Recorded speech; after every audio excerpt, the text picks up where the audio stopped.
नमस्कार, मैं शिवानी रतूड़ी लाइव में आपका स्वागत करती हूँ। बिहार विधानसभा चुनाव के बीच भोजपुरी अभिनेता और छपरा से आरजेडी उम्मीदवार खेसारी लाल यादव मुश्किल में फंस गए हैं। नगर निगम ने मीरा रोड स्थित उनके घर पर लगे अनाधिकृत पत्थर के शेड को लेकर नोटिस जारी किया है। नोटिस में लोहे के एंगल को लेकर और पत्थर के शेड को तुरंत हटवाने का निर्देश दिया गया है। ऐसा न करने पर अतिक्रमण विभाग की कार्रवाई की चेतावनी भी दी गई है। सारण की छपरा विधानसभा से आरजेडी उम्मीदवार खेसारी लाल यादव को नगर निगम की तरफ से नोटिस जारी किया गया है। नगर निगम का कहना है कि खेसारी लाल यादव के बंगले पर पहुंचे तो वहां कोई मौजूद नहीं था। जब टीम पहुंची वहां पर तो वहां पे कोई भी मौजूद नहीं था। खेसारी लाल यादव बिहार चुनाव में लगे हुए हैं। धुआंधार चुनाव प्रचार के बीच अब तो प्रचार खत्म हो चुका है। हालांकि आज जो है वोटिंग शुरू हो गई है। राज्य में पहले चरण की वोटिंग हो रही है। खेसारी लाल यादव की विधानसभा पर पहले ही चरण में मतदान होगा। भोजपुरी सिनेमा में अपना लोहा मनवाने वाले खेसारी लाल यादव अब राजनीति में अपनी किस्मत आजमा रहे हैं। छपरा विधानसभा सीट से वो पहली बार चुनाव लड़ रहे हैं। इस सीट पर उन्होंने जी तोड़ मेहनत कर चुनाव प्रचार किया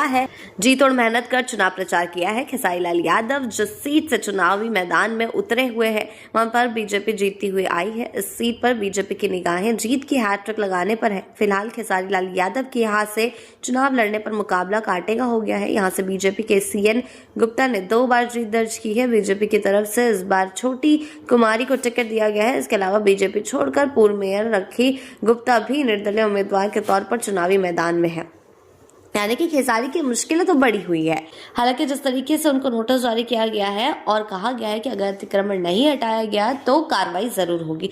अतिक्रमण की ये कार्रवाई जो है, हम इसका सीधा उदाहरण यूपी से ले लेते हैं कि किस तरीके से यूपी में भी जो योगी का बुलडोजर है वो चलता आया है। और इसी बीच अब बिहार में भी जैसे चुनाव प्रचार चल रहे थे तो योगी बाबा वहां मौजूद थे।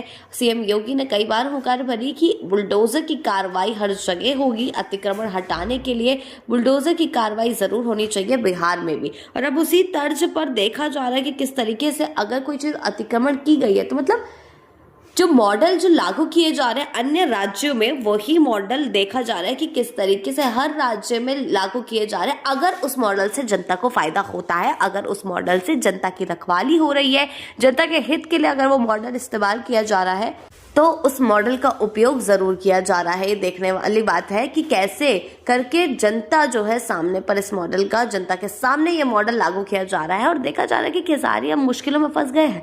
अतिक्रमण ना हटाने पर अतिक्रमण के तहत उन पर कार्रवाई की जा सकती है। जिस तरीके से उनका टेंट शेड लगा हुआ है उसको सीधा सीधा हटाने की बात कही गई है। देखने वाली बात होगी कि सरकार आगे चलकर क्या फैसला लेती है और खेसारी लाल यादव आगे चलकर क्या करते हैं। चुनावों के वोटिंग के दौरान इस तरीके के मामले सामने आना खेसारी लाल यादव की थोड़ी बहुत मुश्किलें जरूर बढ़ाई। ऐसे ही अपडेट्स के लिए जुड़े रहे हैं लाइव के साथ ही चैनल को सब्सक्राइब करना ना भूलें और हमारी फेसबुक और वेबसाइट के साथ भी जरूर जुड़ें।